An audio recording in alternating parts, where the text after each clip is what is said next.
Daily. Taste the Daily.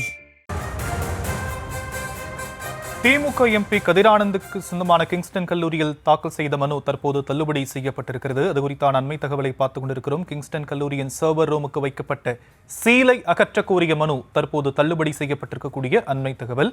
விவரங்களை நம்முடைய செய்தியாளர் மதியழகன் வழங்க நாம் கேட்கலாம். மதியழகன், இந்த வழக்கு குறித்தான மேலும் விவரம். திமுக எம்பி கதிரானந்துக்கு சொந்தமான கிங்ஸ்டன் கல்லூரி உள்ளிட்ட இடங்களில் கடந்த 3ஆம் தேதி அமலாக்கத்துறை சோதனை நடத்தியது. கிங்ஸ்டன் கல்லூரியில் நடத்தப்பட்ட சோதனையின் முடிவில் அந்த கல்லூரியின் சர்வர் ரூமுக்கு அமலாக்கத்துறை சீல் வைத்தது. இந்நிலையில் சீலை அகற்ற உத்தரவிடக் கோரி கல்லூரி சார்பில் சென்னை நீதிமன்றத்தில் மனு தாக்கல் செய்யப்பட்டது.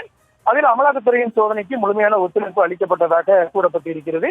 சர்வர் ரூமுக்கு சீல் வைக்கப்பட்டுள்ளதால் கல்லூரியில் உள்ள கம்ப்யூட்டர்கள், சிசிடிவி கேமராக்கள் உள்ளிட்டவை செயல்பட முடியாததால் கல்லூரியின் ஒட்டுமொத்த செயல்பாடுகளும் முடக்கப்பட்டுள்ளதாகவும் மனுவில் தெரிவிக்கப்பட்டுள்ளது. இந்த மனு நீதிபதிகள் S. M. Subramaniam, M. Jothiraman அமர்வில் விசாரணைக்கு வந்த பொழுது மனுதாரர் சார்பில் ஆஜரான மூத்த வழக்கறிஞர் பி. வில்சன், கிங்ஸ்டன் கல்லூரியில் 1400 மாணவர்கள் படிப்பதாகவும் அவர்களுக்கு தேர்வு தொடங்கி நடைபெற்று வருவதாக கூறினார். சர்வர் அறை சீல் வைக்கப்பட்டுள்ளதால் தேர்வு நடத்துவதில் பல்வேறு சிக்கல்கள் உள்ளதாகவும், கல்லூரி விடுதி உள்ளிட்ட இடங்களில் சிசிடிவி கேமராக்கள் வேலை செய்ய முடியாத நிலை உள்ளதாகவும், இது மாணவர்களின் பாதுகாப்பு சம்பந்தப்பட்டது எனவும் தெரிவித்தார். மாணவர்களின் நலன் கருதி சர்வர் அறைக்கு வைக்கப்பட்ட சீலை அகற்ற வேண்டும் என கோரிக்கை வைத்தார்.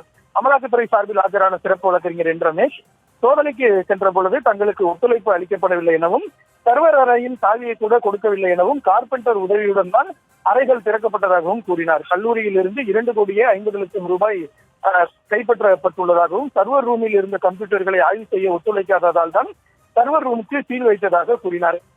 பின்னர் அந்த சீல் அகற்றப்பட்டு கணக்கு விவரம் சார்ந்த கம்ப்யூட்டர்களில் இருந்த ஹார்ட் டிஸ்க் மட்டும் பறிமுதல் செய்யப்பட்டதாக கூறினார்.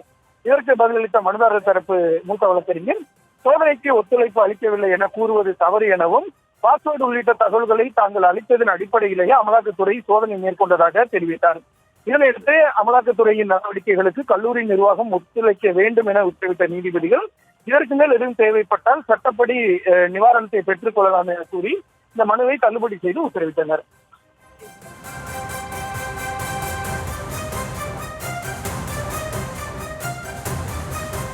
தற்போதைய விவரங்களுக்கு நன்றி மதியழகன்.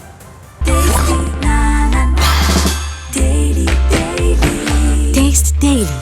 Taste the Daily.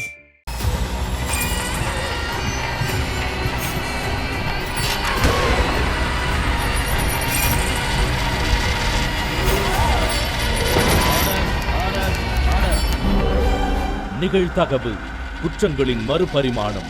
நாள்தோறும் இரவு 10 மணிக்கு இணைந்திருங்கள் நமது நியூஸ் தமிழ் தொலைக்காட்சியோடு.